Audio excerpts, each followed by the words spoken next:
What's up, YouTube? We're going to get right to it because this is going to be long. This is my second opening to this. The last time I talked about something totally unrelated, and it took up too much time. So what we have here is a lot of steel. Most of it is 1075. This might be 1095. I hope not. A lot of people, I think because high-end kitchen knives are 1095, they get the idea that everything that is 1095 is superior when that's not the case. 1085 or ADCR 2V, V2, I don't know. That's what I would actually prefer everything to be made out of, but it's not the way it works. Simply because people like it. People like the 1095, but I like 1075 a little bit more. We're just gonna get going. This is the SP10 Marine Raider Bowie. The Marine Raiders were a Marine Special Forces. That have been like the Force Recon. Granted, most people, I mean, have never really been around the military in any real capacity. They have no clue what I'm talking about. They might pretend otherwise. And then things like COVID happened, the plague happened, and it turns out they actually don't know any guns. They don't know anything about this stuff, and they're just scared shitless at everything. But I do know a little bit because I was a Marine, and I was a machine gunner in Iraq. I've operated in and out of combat zones. I've trained with the Israeli Special Forces, and yeah, done many things. This is, first and foremost, it's important to note it has this metal guard right here that's going to save your fingers from getting whacked. This, although it would be great for skewering an opponent, I don't really know if that is the number one use. This is going to be useful in many capacities because it's a giant knife.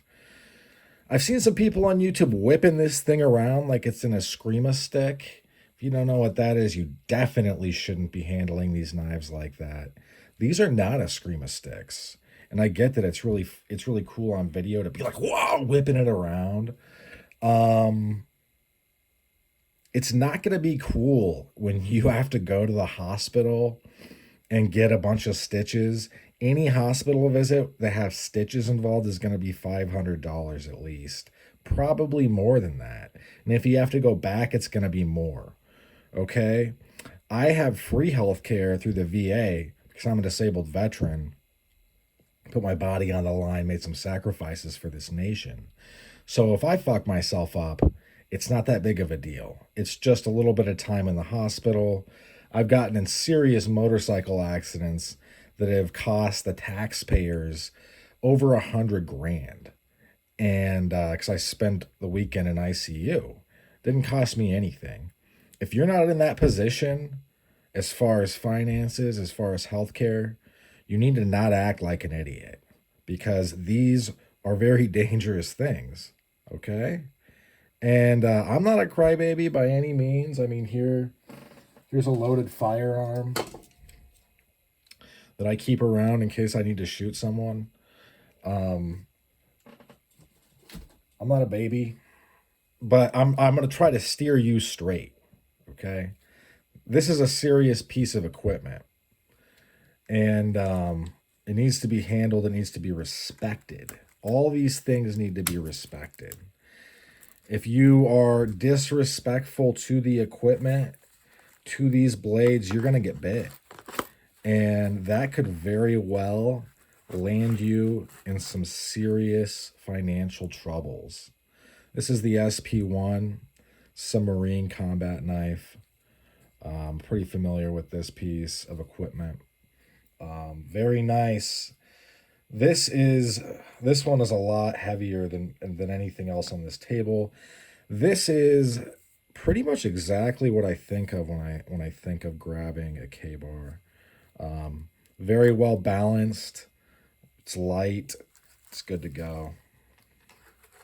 We're gonna be moving through these quick. That little speech right there, that tangent, that took too much time. This is a smatch it. So SP10, this is the SP1, this is the SP9er.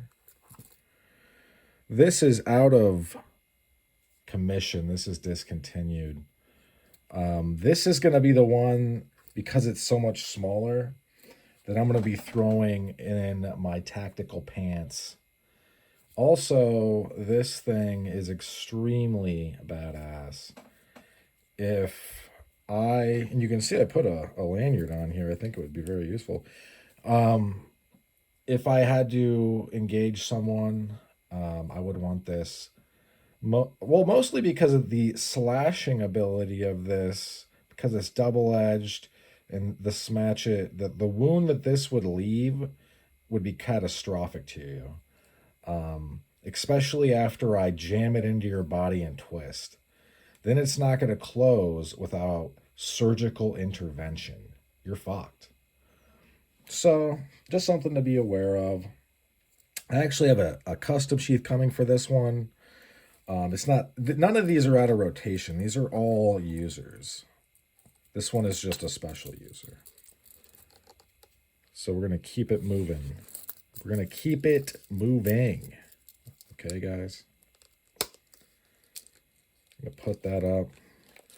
I'm actually going to take, time is precious in this video because it's going to run long anyway, but I'm going to take a little bit of time to secure these blades because I've cut myself badly before, being a dummy, not respecting the equipment. And yeah, this right here, this thing, because like you immediately swell. Even I couldn't feel this when it happened. You immediately swell.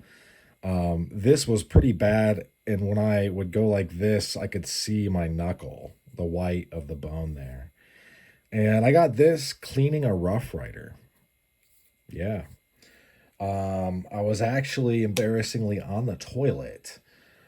You know, I had rushed home to get this $12 knife. I was excited about it. And I was trying to do way too many things at once, obviously.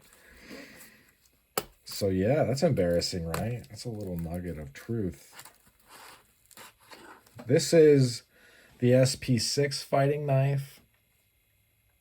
This is the modern Marine bayonet without any type of weird bayonet attachment. This is, anything compared to this is light. This is pretty nimble, and I'm not going to lie, this would be absolutely devastating to come in contact with. So, but it's long. That's kind of the drawback, is that it's long.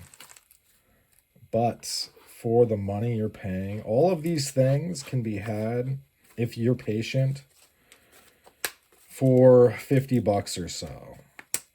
I paid $53 for this, and then the next day it immediately dropped in price to $37.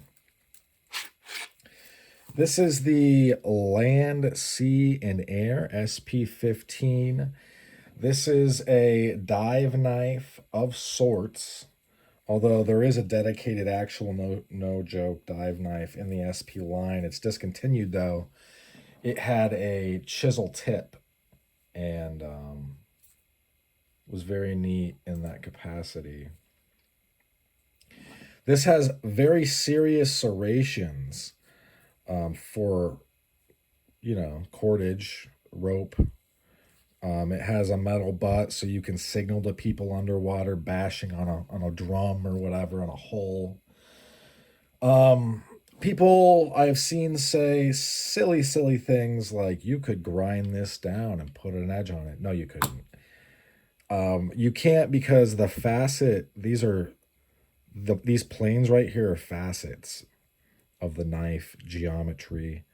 And this is so thick right here, there is no way. I mean, the edge behind this would be so thick.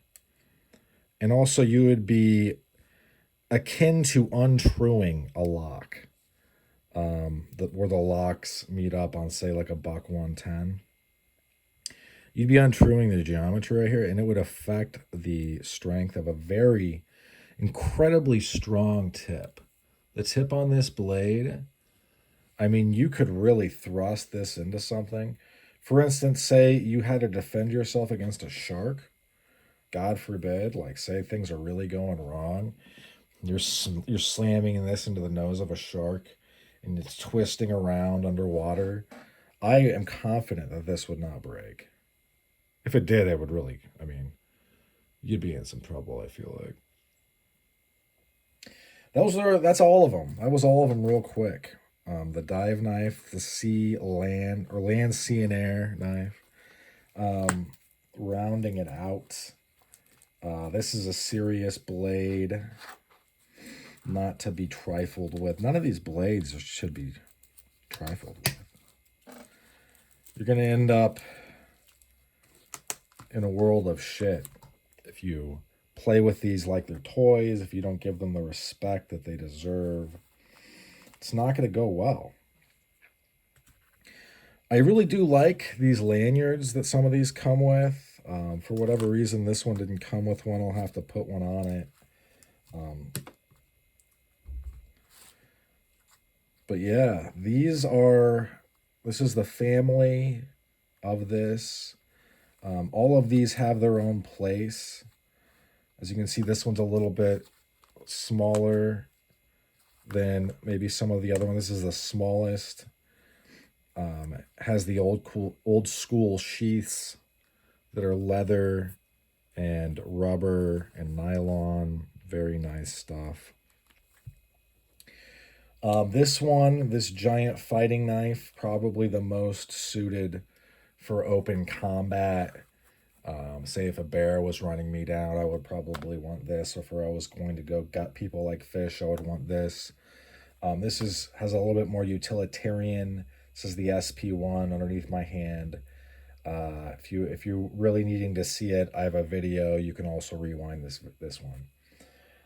The Smatchet has a lot of utility in a fight. It has the double-edged. It's basically a leaf-shaped spear. Thrusting this into someone's stomach, twisting it, the chances of hitting their liver and opening it up, very great. They're going to die of shock or a blood loss.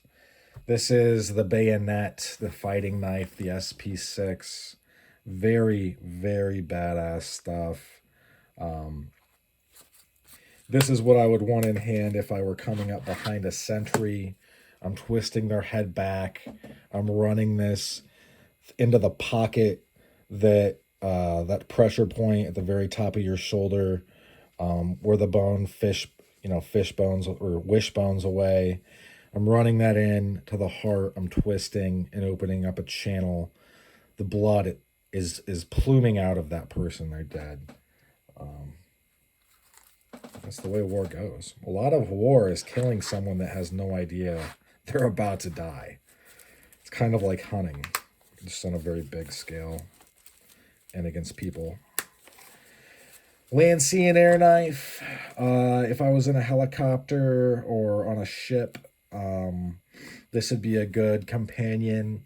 The SP2 is the aircraft egress knife meant to stab your way out of a helicopter or a plane. You're prying away sheet metal.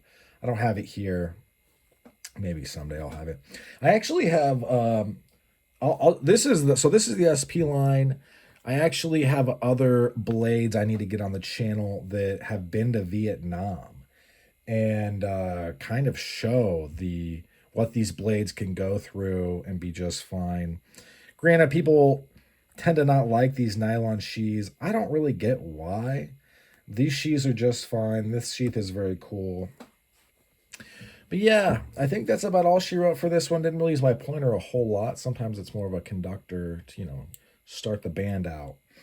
But should give you a good idea of what you should be looking for. Granted, these are no longer made. Cold Steel makes versions of this knife. This is a very, I think, underrated knife. It is discontinued officially. You can still find it floating around Amazon for now. Um, SP6 is a good one to have. The SP1 obviously is a great one to have. Raider Bowie. I haven't got the other ones yet. Maybe someday. Gideon Tactical gets out there with these guys. The video's old. Go check it out though. I'll link it in the description. And that's about all short for this one. Thanks for sticking with me to the end. Do not hurt yourself with these knives. Check your local knife laws and ordinances and penal codes. Figure out where the line is and how close you want to get to it. Where I live right now, I could carry any of these, no issue. So there is that. If you live in New York City, you can carry none of these. If you live in Texas, you can carry all of these. If you live in Iowa, you might get away with this guy. Who knows? In any event, that's all. Have a good day now.